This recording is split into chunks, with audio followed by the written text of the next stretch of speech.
No one who has been emasculated by crushing or cutting may enter the assembly of the Lord.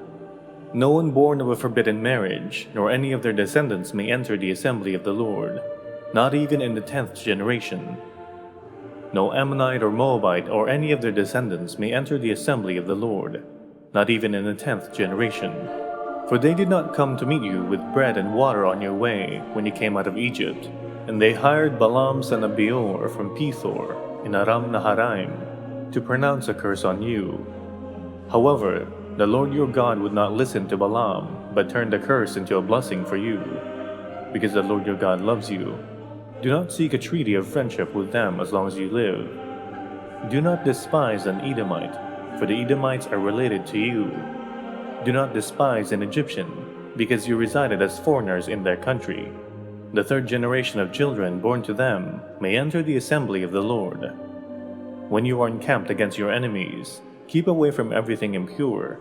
If one of your men is unclean because of a nocturnal emission, he is to go outside the camp and stay there. But as evening approaches, he is to wash himself, and at sunset, he may return to the camp.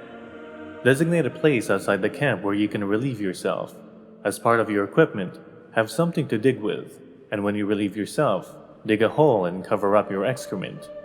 For the Lord your God moves about in your camp to protect you and to deliver your enemies to you. Your camp must be holy, so that he will not see among you anything indecent and turn away from you. Miscellaneous laws. If a slave has taken refuge with you, do not hand them over to their master. Let them live among you wherever they like, and in whatever town they choose. Do not oppress them. No Israelite man or woman is to become a shrine prostitute. You must not bring the earnings of a female prostitute or of a male prostitute into the house of the Lord your God to pay any vow, because the Lord your God detests them both. Do not charge a fellow Israelite interest, whether on money or food, or anything else that may earn interest. You may charge a foreigner interest, but not a fellow Israelite, so that the Lord your God may bless you in everything you put your hand to, in the land you are entering to possess. If you make a vow to the Lord your God, do not be slow to pay it, for the Lord your God will certainly demand it of you, and you will be guilty of sin. But if you refrain from making a vow, you will not be guilty. Whatever your lips utter you must be sure to do, because you made your vow freely to the Lord your God with your own mouth. If you enter your neighbor's vineyard, you may eat all the grapes you want, but do not put any in your basket. If you enter your neighbor's grain field, you may pick kernels with your hands, but you must not put a sickle to their standing grain. If a man marries a woman who becomes displeasing to him because he finds something indecent about her, and he writes her a certificate of divorce, gives it to her and sends her from his house, and if after she leaves his house she becomes the wife of another man, and her second husband dislikes her, and writes her a certificate of divorce, gives it to her and sends her from his house, or if he dies, then her first husband who divorced her is not allowed to marry her again after she has been defiled. That would be detestable in the eyes of the Lord. Do not bring sin upon the land the Lord your God is giving you as an inheritance. If a man has recently married, he must not be sent to war, or have any other duty laid on him. For 1 year he is to be free to stay at home, and bring happiness to the wife he has married. Do not take a pair of millstones, not even the upper one, as security for a debt, because that would be taking a person's livelihood as security. If someone is caught kidnapping a fellow Israelite, and treating or selling them as a slave, the kidnapper must die. You must purge the evil from among you. In cases of defiling skin diseases, be very careful to do exactly as the Levitical priests instruct you. You must follow carefully what I have commanded them. Remember what the Lord your God did to Miriam along the way, after you came out of Egypt. When you make a loan of any kind to your neighbor, do not go into their house to get what is offered to you as a pledge.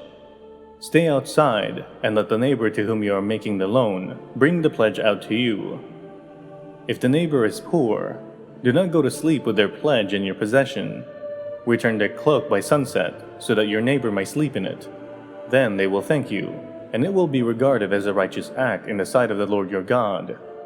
Do not take advantage of a hired worker who is poor or needy, whether that worker is a fellow Israelite or a foreigner residing in one of your towns. Pay them their wages each day before sunset, because they are poor and are counting on it. Otherwise, they may cry to the Lord against you, and you will be guilty of sin. Parents are not to be put to death for their children, nor their children put to death for their parents. Each will die for their own sin. Do not deprive the foreigner or the fatherless of justice, or take the cloak of the widow as a pledge. Remember that you were slaves in Egypt, and the Lord your God redeemed you from there. That is why I command you to do this. When you are harvesting in your field, and you overlook a sheaf, do not go back to get it. Leave it for the foreigner, the fatherless, and the widow, so that the Lord your God may bless you in all the work of your hands. When you beat the olives from your trees, do not go over the branches a second time. Leave what remains for the foreigner, the fatherless, and the widow. When you harvest the grapes in your vineyard, do not go over the vines again. Leave what remains for the foreigner, the fatherless, and the widow. Remember that you were slaves in Egypt. That is why I command you to do this. When people have a dispute, they are to take it to court, and the judges will decide the case, acquitting the innocent and condemning the guilty.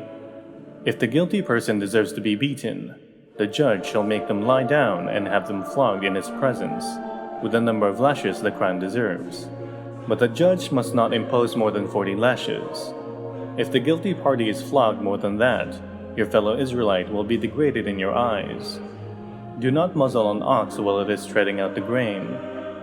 If brothers are living together and one of them dies without a son, his widow must not marry outside the family. Her husband's brother shall take her and marry her, and fulfill the duty of a brother-in-law to her. The first son she bears shall carry on the name of the dead brother, so that his name will not be blotted out from Israel. However, if a man does not want to marry his brother's wife, she shall go to the elders at the town gate and say, "My husband's brother refuses to carry on his brother's name in Israel. He will not fulfill the duty of a brother-in-law to me." Then the elders of his town shall summon him and talk to him. If he persists in saying, "I do not want to marry her," his brother's widow shall go up to him in the presence of the elders, take off one of his sandals, spit in its face, and say, "This is what is done to the man who will not build up his brother's family line. That man's line shall be known in Israel as the family of the unsandaled." If two men are fighting, and the wife of one of them comes to rescue her husband from his assailant, and she reaches out and seizes him by his private parts, you shall cut off her hand. Show her no pity. Do not have two differing weights in your bag, one heavy, one light. Do not have two differing measures in your house, one large, one small. You must have accurate and honest weights and measures, so that you may live long in the land the Lord your God is giving you. For the Lord your God detests anyone who does these things, anyone who deals dishonestly. Remember what the Amalekites did to you along the way when you came out of Egypt. When you were weary and worn out, they met you on your journey and attacked all who were lagging behind. They had no fear of God. When the Lord your God gives you rest from all the enemies around you, in the land he is giving you to possess as an inheritance, you shall blot out the name of Amalek from under heaven. Do not forget,